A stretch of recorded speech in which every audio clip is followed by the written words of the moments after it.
Jadi jelek dia, secara fisik jelek. Uniknya perempuan ini terima lamarannya.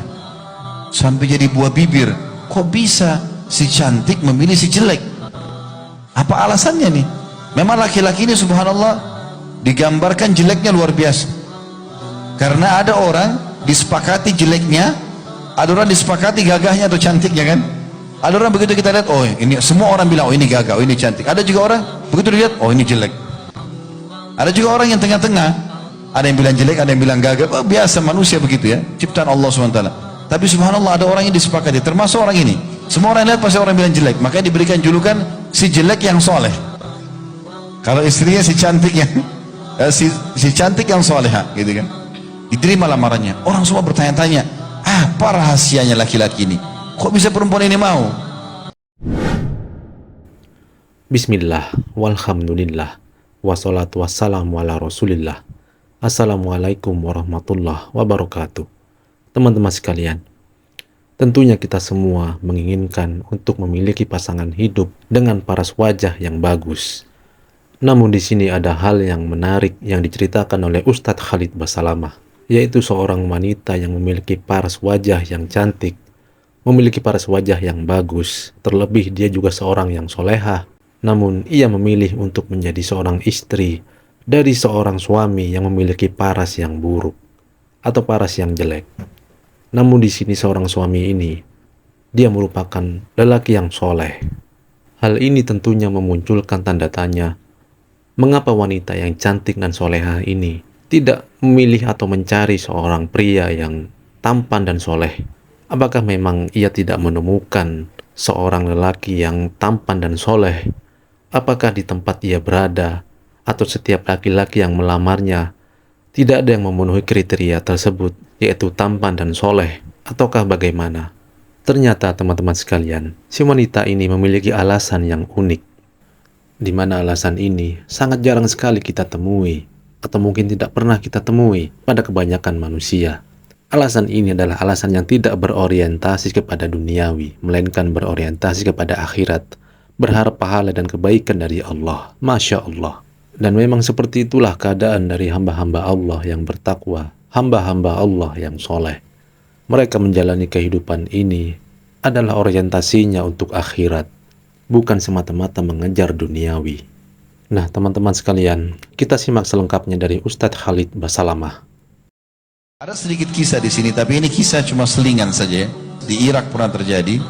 Ada satu wanita sangat cantik dan soleha, sampai dapat julukan si cantik yang soleha, karena bergabung dua sifat ini.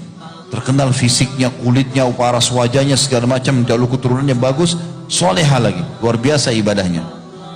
Setiap ada orang lamar, masih ditolak sama dia. Satu waktu pernah ada laki-laki soleh, tapi buruk rupanya. Jadi jelek dia, secara fisik jelek. Uniknya perempuan ini terima lamarannya. Sampai jadi buah bibir. Kok bisa si cantik memilih si jelek? Apa alasannya nih? Memang laki-laki ini subhanallah digambarkan jeleknya luar biasa. Karena ada orang disepakati jeleknya, ada orang disepakati gagahnya atau cantiknya kan? Ada orang begitu kita lihat, oh ini semua orang bilang, oh ini gagah, oh ini cantik. Ada juga orang begitu dilihat, oh ini jelek. Ada juga orang yang tengah-tengah, ada yang bilang jelek, ada yang bilang gagah. Oh, biasa manusia begitu ya, ciptaan Allah SWT. Tapi subhanallah ada orang yang disepakati, termasuk orang ini. Semua orang lihat pasti orang bilang jelek, makanya diberikan julukan si jelek yang soleh. Kalau istrinya si cantik yang si cantik yang soleha, gitu kan? Diterima lamarannya. Orang semua bertanya-tanya, apa rahasianya laki-laki ini? Kok bisa perempuan ini mau? Berjalan beberapa hari pernikahan, subhanallah si suami tanya istrinya. Dia perhatikan istrinya, ini orang perempuan luar biasa, tinggi, putih, cantik, soleha, baik, santun sama dia. Dia tanya istrinya, kira-kira saya mau tanya, kenapa kok mau nikah sama saya? Katanya banyak sekali orang yang lamar kok tolak, kok sama saya mau? Istrinya jawab begini, dia bilang, supaya kamu mendapatkan pahala syukur.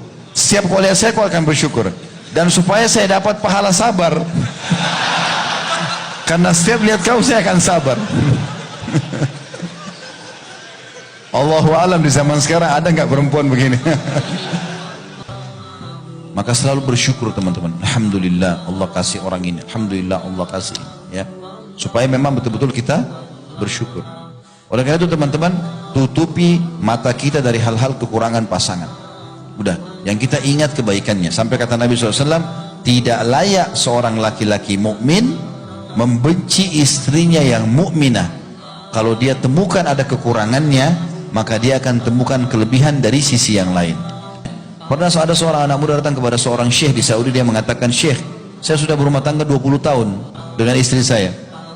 Dan dalam awal-awal saya nikah, saya sangat cinta sama istri saya. Sangat cinta, saya sangat suka sama dia.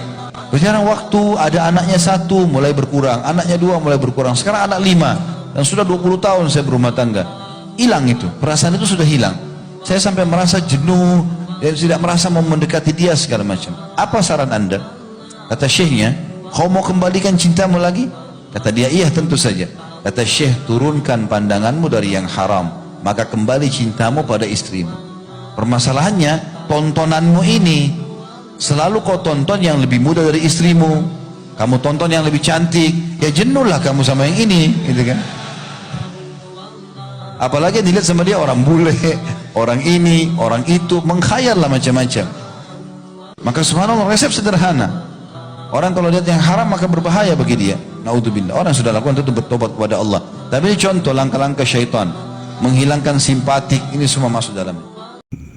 Nah, jadi seperti itulah teman-teman sekalian. Semoga kita semua dimudahkan oleh Allah untuk selalu bisa bersabar, juga bersyukur. Semoga bisa diambil pelajaran dan bisa bermanfaat. Wassalamualaikum warahmatullahi wabarakatuh.